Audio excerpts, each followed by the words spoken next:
Bienvenue sur Top Invest, la chaîne des tops d'investissement. Ici, on parle essentiellement d'entreprises de qualité. Alors, mardi, nous devions recevoir ici la note d'analyse sectorielle concernant ici celui de la publicité. Lundi, on a reçu celui du hôtel et gaming, donc hôtel et casino, bien hôtellerie et jeux, c'est comme vous voulez. OK, donc vous l'avez reçu lundi. Mardi, c'est advertising. Donc, on va commenter cet article-ci. Je sais que vous ne l'avez pas encore reçu en date d'aujourd'hui, donc on va faire simple. Le lien, pour ceux qui veulent le recevoir, hein, le télécharger, le lien est dans la description et en premier commentaire épinglé ici. Donc, notamment dans les free notes, j'aurais tendance ici à mettre à l'intérieur les notes d'analyse ou bien les analyses sectorielles que j'aurai à faire ici en live, donc avant de vous les envoyer. D'accord? Donc, en faisant cette vidéo aussi, au moment où vous écoutez cette vidéo, ces free notes-là sont disponibles. Évidemment, ces free notes-là ne vont pas rester dans ce dossier-là pendant très très longtemps. Comme je l'ai dit toujours ici, je vais avoir tendance ici à les évacuer après à la fin du mois. Donc, c'est pas grave non plus. Si tu regardes cette vidéo aussi après quelques mois, c'est pas grave. Donc, vas-y, regardez dans la Top Newsletter également. Abonne-toi à la Top Newsletter. Et également, tu as les free notes tout en description de cette vidéo aussi. OK? Donc, on va directement. Qu'est-ce qui se passe sur le marché de la publicité? Déjà, sur le marché de la publicité, vous allez voir qu'il y a des entreprises ici, comme OMC, à savoir Omnicom. Ça paraît sous-évalué, n'est-ce pas? On s'échange à combien? 10 fois les bénéfices. On a du IPG, on a du Publicis qui est également dans le secteur de la publicité. Donc, ça touche également du Publicis. OK? Donc, ça s'échange à combien? 10 fois les bénéfices. On a du IPG. D'accord? Interpublic Group, etc. Ça s'échange ici à peu près également à combien? Dans Interpublic Group, on a combien ici? Également aux alentours de 10 fois les bénéfices. Vous avez également une entité comme WPP. D'accord? Ça s'échange à combien en date d'aujourd'hui? On a à peu près à 7 fois les bénéfices. Et vous avez une entité comme Publicis qui s'échange à combien en date d'aujourd'hui? On s'échange à peu près à 10 fois les bénéfices. Donc, vous voyez que dans le secteur, la tendance est à des multiples très peu élevés. Pourtant, c'est un business assez prévisible. Mais pourquoi est-ce que c'est le cas en date d'aujourd'hui? En tout cas, on va lire les rapports. Je vais à peu près lire ce document-ci. OK? Donc, que vous pouvez recevoir en premier commentaire épinglé dans la description de la vidéo pour ceux qui veulent le télécharger. OK? Donc, on y va. Alors, les chiffres de l'économie nationale continuent. Et quand je parle d'économie nationale ici, je parle d'économie nord-américaine. Je parle ici des États-Unis. OK? N'oubliez pas. Donc, parce que je préfère prendre la tête du wagon pour parler des autres entités. Et comme je l'ai toujours dit, moi j'ai une vue nord-américaine. Les entités européennes, généralement, ne m'intéressent pas. Ce n'est pas parce qu'il n'y a pas de belles entreprises en Europe. Non, pas du tout. C'est mon positionnement géographique. Moi, je suis au Canada, pour ceux qui ne savent pas. Donc les entités canadiennes et américaines m'intéressent. Donc, les chiffres de l'économie nationale continuent de défier les attentes de la plupart des économistes. Le rapport sur l'emploi de septembre s'est avéré très solide avec 306 000 nouveaux emplois créés, soit près du double de l'estimation consensuelle. C'est très bien de voir ça, mais quel type d'emplois également ont été créés, dans quel secteur d'activité? C'est également ça qui est plus important. Est-ce que ce sont des emplois qualifiés ou pas? OK? Donc, si ce sont des emplois de serveurs, etc., ou bien dans les supermarchés, c'est pas vraiment... Voilà, vous voyez à peu près quel type d'emploi c'est. Donc, de nombreux analystes du marché pensaient que si la Réserve fédérale n'avait pas fini de relever ses taux, elle était au moins proche de la fin de sa politique monétaire restrictive. Depuis, les prix des obligations ont chuté et le rendement de l'obligation de référence du Trésor à 10 ans a grimpé à près de 4,85%. Je pense qu'on est à 4,88%, un niveau jamais atteint depuis la grande récession de 2007-2009. Des taux d'intérêt élevés ne sont pas favorables à la croissance économique. Le marché immobilier est un excellent exemple. Lorsque les taux étaient bas, le coût mensuel d'un prêt hypothécaire était à la portée de l'américain moyen, ou bien du français moyen, ou de l'allemand moyen. Comme je l'ai dit, ce qui se passe ailleurs, surtout aux États-Unis, vous pouvez faire un copier-coller chez vous. OK? Les datas seront à peu près différentes, mais s'ils vont mal, il y a de grandes chances. Enfin, je ne vous fais pas un dessin. Donc, avec des taux hypothécaires de près de 8%, ce secteur clé de l'économie est en difficulté. Donc, on parle ici du secteur immobilier, d'accord? Immobilier, construction résidentielle. Donc, le consommateur américain est un autre sujet de préoccupation. Malgré les craintes répétées d'une récession, les dépenses de consommation en produits et services ont permis à l'économie de se maintenir. Cependant, le montant des soldes des cartes de crédit reste élevé et le taux d'épargne du pays a chuté. Cela signifie probablement que la plupart des gens n'ont pas les moyens financiers d'effectuer des dépenses au niveau actuel. Et ça peut sembler anodin de mentionner les cartes de crédit ou bien les taux d'épargne quand on parle de secteur de la publicité. Mais vous allez comprendre pourquoi. Et notez déjà évolution de carte de crédit, taux d'épargne, très important quand vous allez regarder le secteur de la publicité. Voilà une data qui peut vous donner à peu près une idée générale du comportement futur du secteur. Okay? Parce que généralement, c'est un indicateur en retard, enfin en avance, on va le dire comme ça. Donc, quel est le rapport avec l'industrie de la publicité? C'est normal, parce que c'est un segment qui est fortement corrélé à la croissance du PIB. En cas d'incertitude économique, l'une des premières stratégies de la plupart des entreprises est de réduire leurs dépenses publicitaires. Oui, parce que c'est un coût variable et non un coût fixe. Réduction des dépenses publicitaires.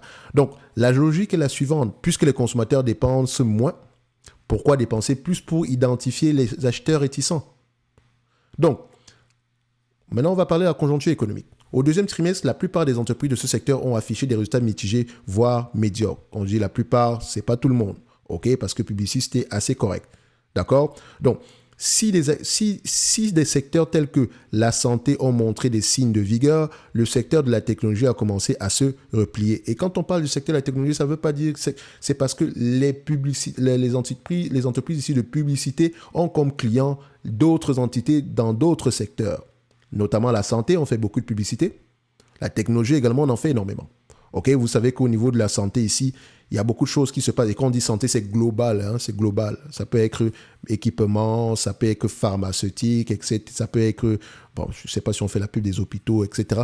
Mais voilà, c'est global. Ok, donc, Omnicom a publié des résultats relatifs au trimestre terminé en septembre, donc généralement ici le troisième trimestre. Donc, l'activité a été meilleure que prévu. La société ayant réussi à atteindre une croissance organique légèrement supérieure. Et Omnicom, c'est une société que je suis particulièrement, d'aucuns comprendront pourquoi. Donc, néanmoins, il n'est pas encore clair si Omnicom s'est démarqué de ses principaux concurrents ou si l'industrie se porte mieux qu'on ne le pensait. Donc, Omnicom a eu des résultats corrects. Est-ce que ça veut dire que le reste des entreprises WP, PIP, je ne sais pas s'ils ont déjà sorti leurs résultats, vont avoir tendance à faire la même chose? Ou bien Omnicom est juste situé aura juste de meilleurs résultats que les autres. Donc, on attendra que tout le monde donne ses résultats. OK, présente ses résultats. Plusieurs entreprises du secteur avaient mentionné dans leur rapport semestriel publié en juin qu'elles constataient au second trimestre, donc au premier semestre, qu'elles constataient un ralentissement de la demande pour leurs services au début du troisième trimestre. Oui, parce que quand on publie les résultats ici terminés au mois de juin, on ne les publie pas au mois de juin, on les publie généralement en juillet, août par là. Donc, elles peuvent déjà avoir en primeur une idée générale de ce qui va se passer sur le troisième trimestre. OK? Donc, elles avaient déjà annoncé que c'était un peu compliqué. OK?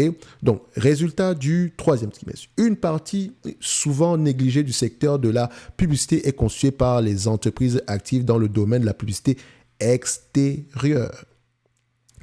L'une d'entre elles, Lamar Advertising, se concentre sur les panneaux publicitaires, a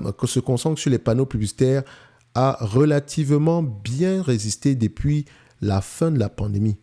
On peut également citer Outfront Media, en revanche, a connu de graves problèmes.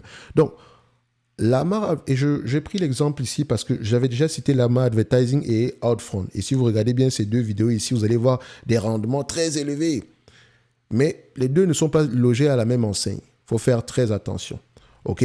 Donc, il faudrait que je change le titre ici. Ça n'a pas trop... Enfin, voilà. Je pense que je voulais le mettre à ces niveaux-ci. Donc, je vais le modifier de toutes les façons.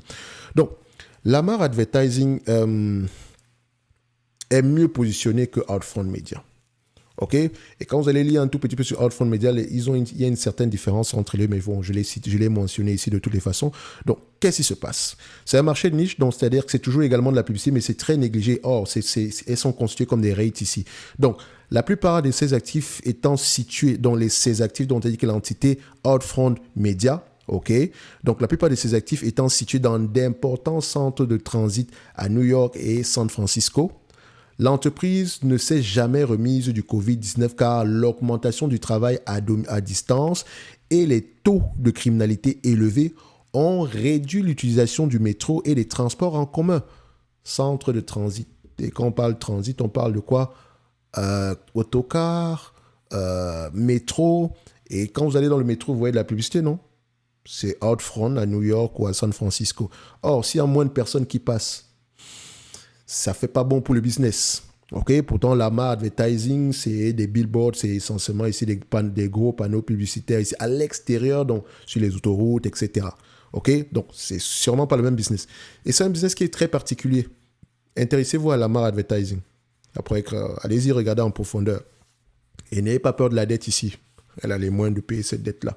Outfront, ça va dépendre ça va dépendre de la santé ici de son business principal. OK? Justement, ici, l'augmentation ici du transit à New York et à San Francisco, même si ce sont des villes très achalandées ici. Mais voilà, quand on parle ici augmentation de la criminalité, augmentation du travail, il y a moins de personnes qui se lèvent le matin pour aller travailler. D'accord? Les gens se lèvent le matin pour travailler, mais pas pour aller travailler. J'ai bien dit aller travailler. Donc, se lèvent le matin pour travailler parce qu'ils travaillent à distance, à domicile. Donc, en conclusion, les investisseurs axés sur les revenus peuvent également apprécier les rendements de ce secteur. Quoi qu'il en soit, la mauvaise performance du secteur au cours des trimestres précédents pourrait signifier que la faiblesse des bénéfices annoncés pour le troisième trimestre est déjà prise en compte dans le prix des actions. J'ai bien dit pourrait, ce n'est pas une certitude. D'accord? Ce n'est pas une certitude. Le plus important d'ailleurs, c'est souvent de regarder ici plus loin. 3, 4, 5 ans, est-ce que c'est un business qui a de l'avenir? D'accord? Par conséquent, toute bonne surprise pourrait entraîner une remontée des prix de ces différentes entités-là. Donc, les entités qui sont dans ce secteur-ci. Mais je vous dirais, tout va dépendre également ici de la bonne santé ici de l'économie. OK? Mais comme je dis toujours, c'est pas parce que on va pas attendre que l'économie soit bonne avant de commencer à acheter ces entités-là. Donc, il faut privilégier celles qui sont solides financièrement en date d'aujourd'hui. Se dire que c'est une période passagère ici et ce n'est pas la première fois qu'elles auront à vivre ce genre de situation-là. OK? Donc, moi, je dis ici que peut-être en date, même pas peut-être, ces entités-là sont sous-évaluées. Dans le secteur de la publicité, elles sont sous-évaluées depuis très, très longtemps. OK, notamment, on avait peur du digital ici, le fait que oui, mais c'est la publicité en digital. Est-ce qu'on va encore avoir besoin de vous ici pour pouvoir placer ces pubs-là au niveau des compagnies, comme au niveau des journaux, de la télévision, etc. Mais il faut créer. Il faut créer la pub, non? On fait comment? Il faut des créatifs. OK? Donc, c'est un business qui a encore qui a encore de l'avenir. Mais maintenant, il faut également, la publicité également, il faut également vérifier l'efficacité, etc. Bref. Elles doivent également investir dans des technologies afin de pouvoir offrir ici des services complémentaires, d'accord, qui sont au goût du jour ici pour les différents clients. OK? Donc, ce n'est pas comme s'il n'y avait pas de danger. OK? Donc, comme toujours, il est recommandé aux lecteurs de lire chaque rapport avant de s'engager afin de mieux comprendre les risques encourus. On a peut-être cité Outfront, Lamar ou bien Omnicom ici. Donc, ça ne veut pas dire qu'on prend, on achète. Non. Allez lire vos rapports financiers, posez les bonnes questions ici avant d'y investir. Ça peut être une entité intéressante du point de vue bénéfice net, free cash flow, etc., rendement de dividende, bien sûr. Mais ça ne vient jamais sans danger. Il faut comprendre le business, comprendre pourquoi est-ce qu'on se retrouve là et essayer de vérifier si c'est une surréaction du marché ou bien c'est totalement justifié. OK? Est-ce que c'est un problème à court terme ou à long terme? Donc, comme je dis ici également, Lamar Advertising pourrait être intéressante également à aller regarder. Comme je dis, c'est une industrie très particulière. Elle est considérée comme une rate, mais si elle est considérée comme une rate, notamment, vous savez à peu près que ce sont les AFFO qu'il faudrait aller regarder ou à la limite les FFO. par rapport au rendement dividende, etc. Parce que si on peut parler même de Lamar ici, qu'est-ce qu'on va mettre? Lamar, Lamar, Advertising. Alors, on a ça. Vous allez vous dire, ouais, mais c'est 17 fois les bénéfices. Mais c'est ici que la magie s'opère. À 11 fois les AFFO. Et c'est un business assez prévisible également. Mais quand on parle de publicité, ça ne veut pas dire... Les loyers ici sont à court terme ou à très court terme. Donc, ça change très vite. Faites attention. Ce n'est pas le même type de location ni quoi que ce soit. OK? Donc, allez-y, regardez ça. Ça peut vous intéresser. Creusez en profondeur ici. Moi, comme j'ai dit ici, je pense que la dernière vidéo, j'avais dit 10 fois les bénéfices. C'est déjà assez correct. Maintenant, si on l'achète, je pense que c'est du point de vue rendement. Bref, je pense qu'on a fait une vidéo sur Lamar, je ne me rappelle pas bien, et ce n'est pas le but de faire une vidéo ici sur Lamar. OK? Donc, lisez les rapports financiers. Dans le domaine de la publicité, il y a beaucoup d'entités intéressantes au prix actuel. Donc, beaucoup également rachètent massivement leurs actions. Vous allez voir le nombre d'actions diminue. Donc, faites attention, vérifiez. Ne regardez pas juste l'évolution des bénéfices nets par action.